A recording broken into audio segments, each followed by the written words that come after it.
Melvin Council, Jacque Vaughn, and KU helped the Jayhawks get it done on the road. Big win at Colorado, and I'm ready to go to bed, but not yet because we got to recap the game.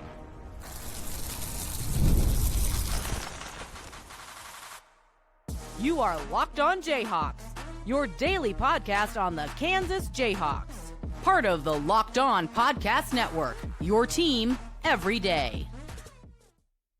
What's going on? Derek Johnson here with Locked On Jayhawks. Thanks for making it your first listen every day, and thank you to everydayers catching each and every episode of the show, as well as making Locked On the #1 sports podcast network. On today's episode of the show, we recap KU's victory at Colorado. No Bill Self. Jacque Vaughn filled in. We saw some injury stuff with Darryn Peterson. There was a lot to talk about in this game, so let's just get right into it. Then we'll get to our game awards and what's next, all that coming up as usual. Today's episode is brought to you by FanDuel Sportsbook with obviously the divisional round of playoffs coming up. We got college basketball in full swing. FanDuel is the best place to get in on the action, so visit FanDuel.com to get your profit boosts and different action throughout the 2026 sports season.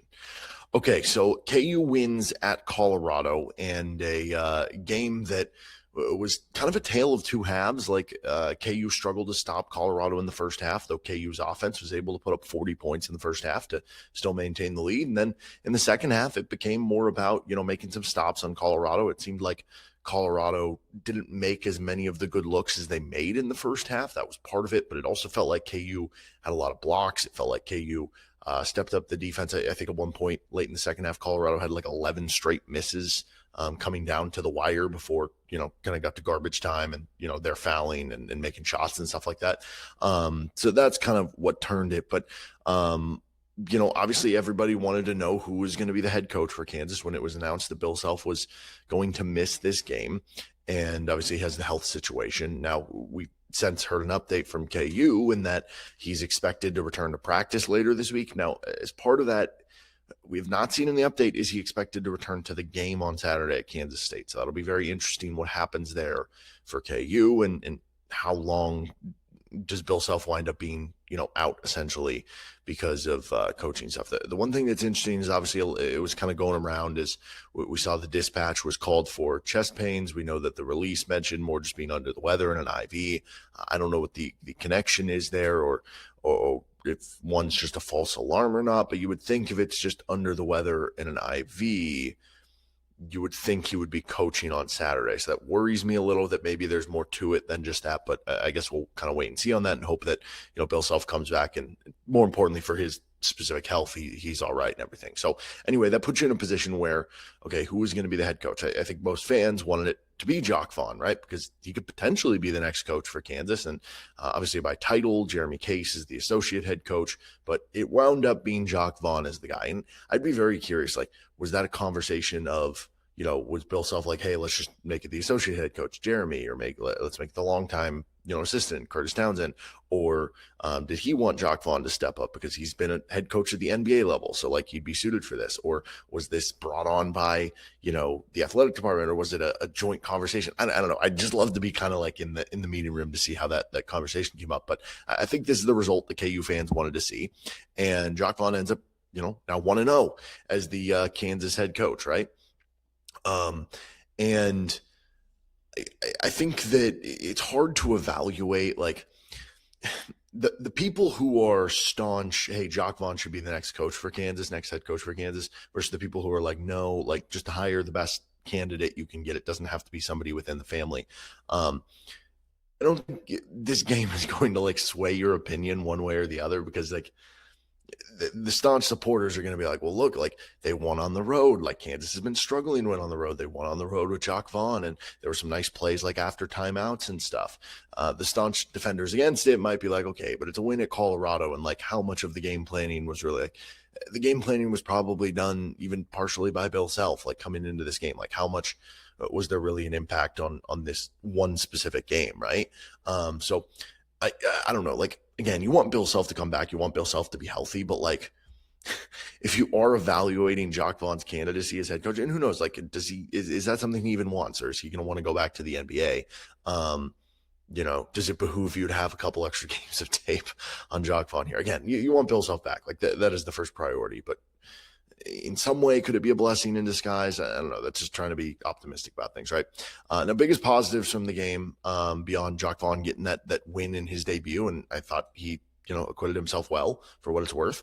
The second half defense was obviously one of those for KU. Like, you look at Colorado. So in the second half alone, Colorado was at 31% from the floor. You compare that to the first half, Colorado was 40%. You look at three-point range, Colorado was 43% in the first half. They were 29% in the second half.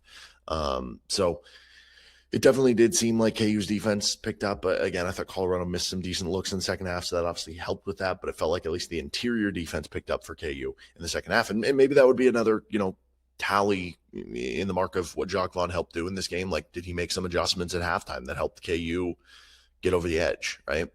Also, road Melvin Council continues to be a thing. He's been so important for KU in this road games. Now, obviously, if you're looking at like the split stats, like you're going to wind up with, oh, Melvin Council's stats look better on the road, you say?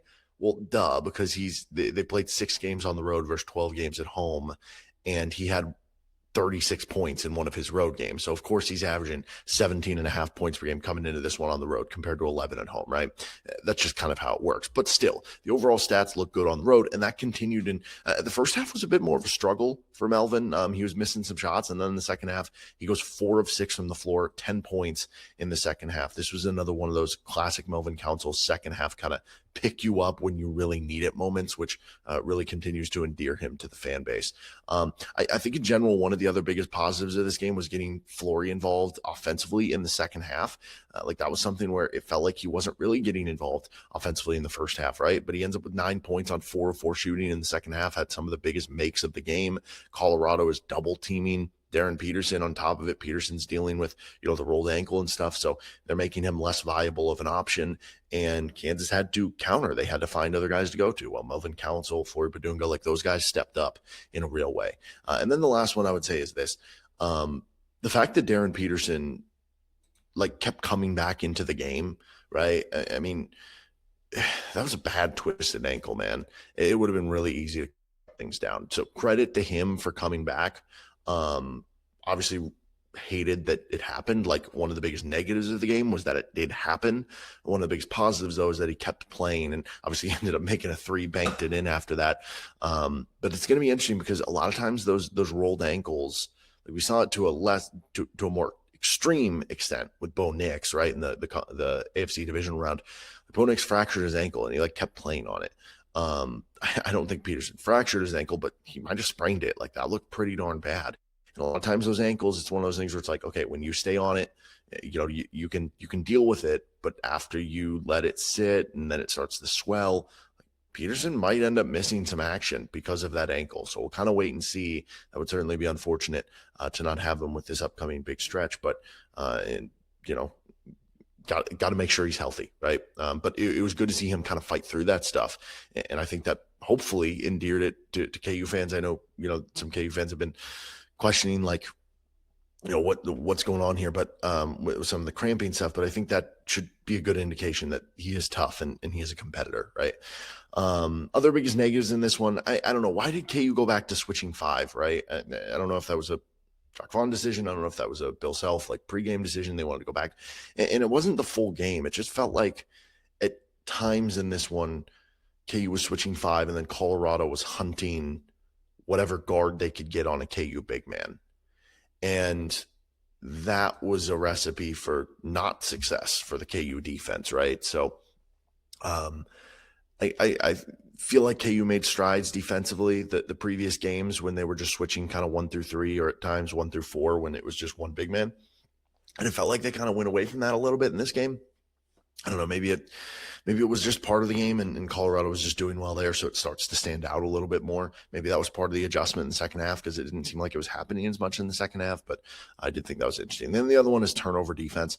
That's been an issue for KU this year, not forcing enough steals or turnovers. There's been some bright moments here or there, but this was not one of them. Only 3 turnovers forced at Colorado. That normally is not going to get it done for you on the road playing defense. But bottom line here is this. I mean, doing it without Bill Self, that adds another level of, okay, just find a way to win. You're without Bill Self. Darryn Peterson gets hurt at one point. Just find a way to win, right? That's true no matter what. but especially on the road in the Big 12. It's the same notion. Just find a way to win the game when you're playing on the road in the Big 12, just in general, but also with KU's recent road struggles. And they found a way to do that. They won 75-69. And this was a game that I know it was close for a lot of it and pretty much the whole game, but KU was in control. 35 minutes and 23 seconds with the lead. Colorado only led for 2 minutes. So that's impressive to me to be able to do that on the road, and for a KU team that was 1-3 on the road and had their road struggles over the last 3 seasons, to get that done here in Boulder was a good sign for Jacque Vaughn's first performance as the interim head coach, I guess, for KU and Bill Self. All right, let's continue on with our moments and plays of the game, stat of the game, awards, who give out game balls, what's next for KU, all that and more. This is Locked On Jayhawks.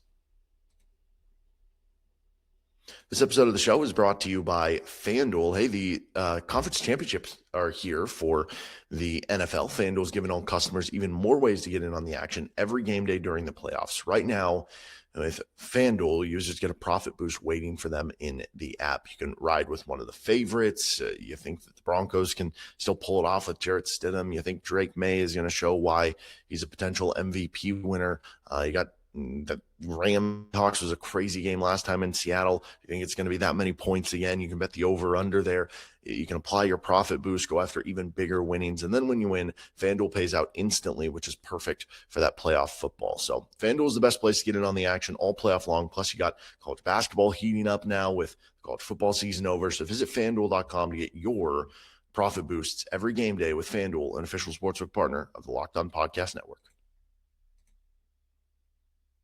Thanks again for joining us here on Locked On Jayhawks. You can find our show anywhere you get your podcast. And don't forget, you can join our Everydayer Club. Do you want to get the ad-free version of Locked On Jayhawks? Well, you can do that by hitting us up in the show notes or going to lockedonpodcast.com/everydayer. And you get an invite to the Locked On Everydayer Club Discord server, which includes a group chat for just our Jayhawk fans.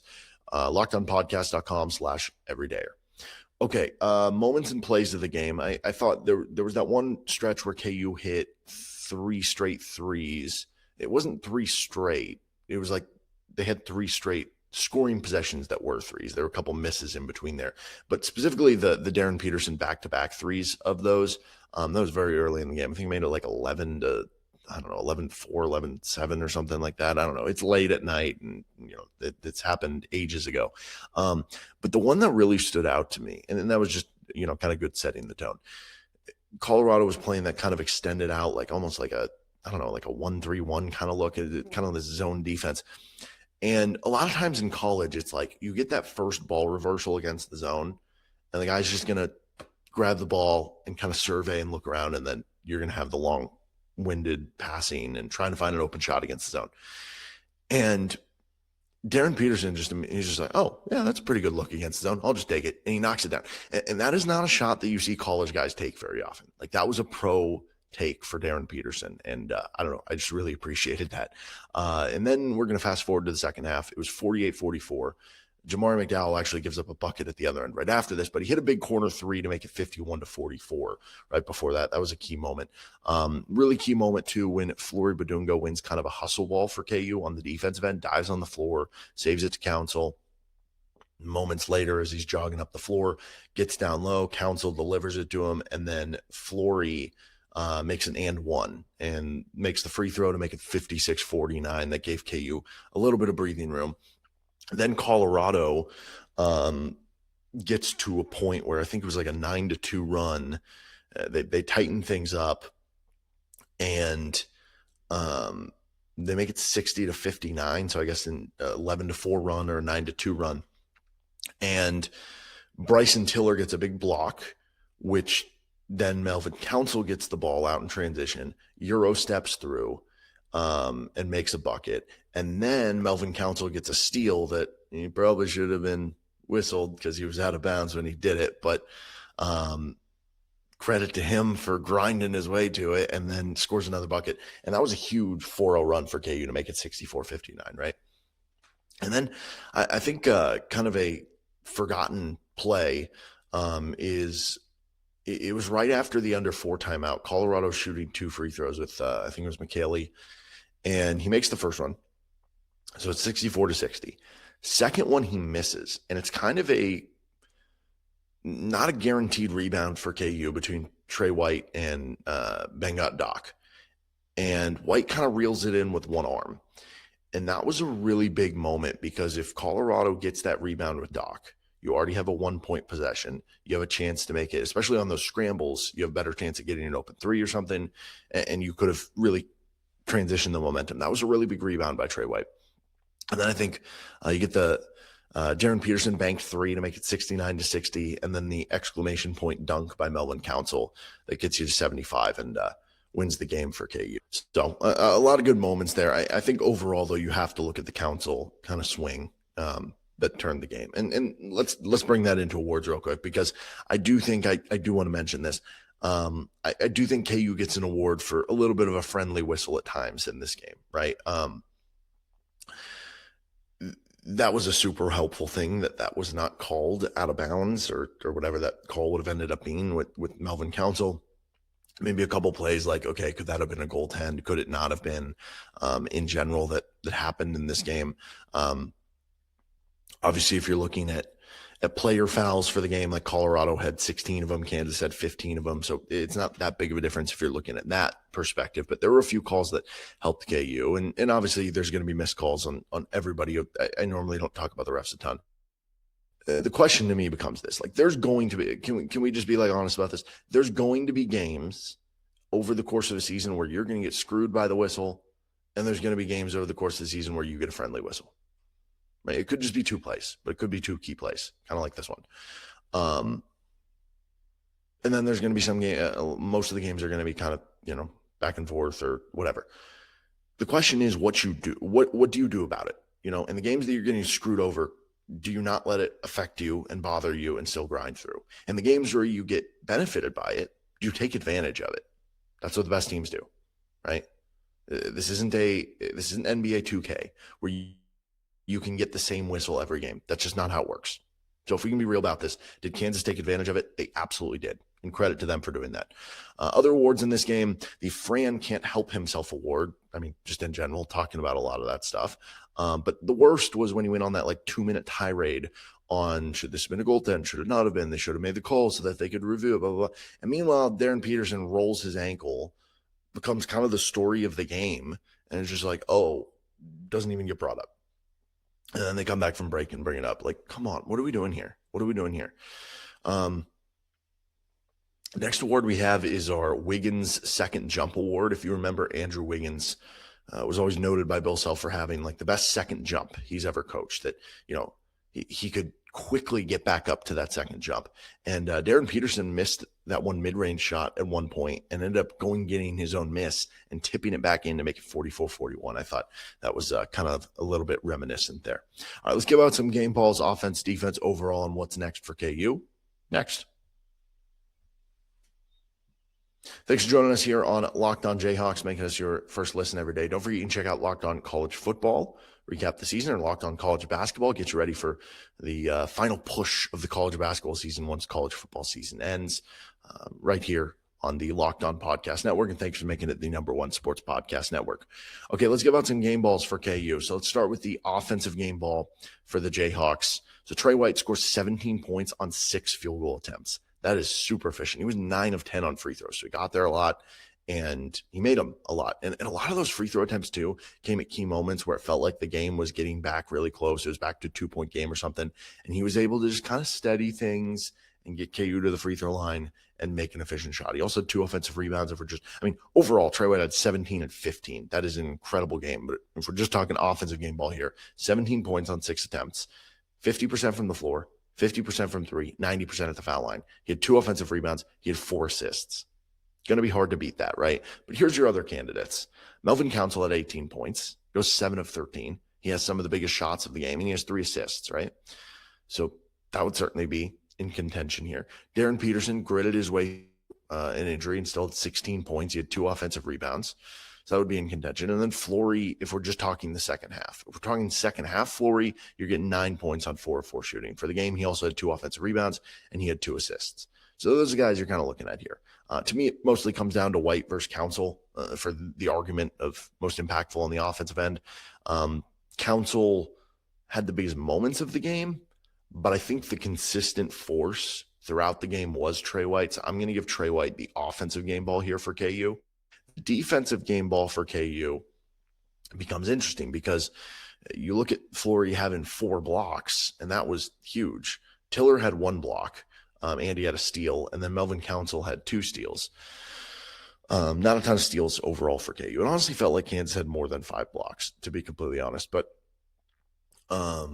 you look at the stats, the blocks that Flory and Tiller put up, but it doesn't tell the full story of the game because Colorado was able to, get switches with guards onto the bigs and put them in uncomfortable situations and score. But it's like, is that on Flory and Tiller, or is that on the scheme, or like, how do you account for that when assigning a defensive game ball essentially here, right?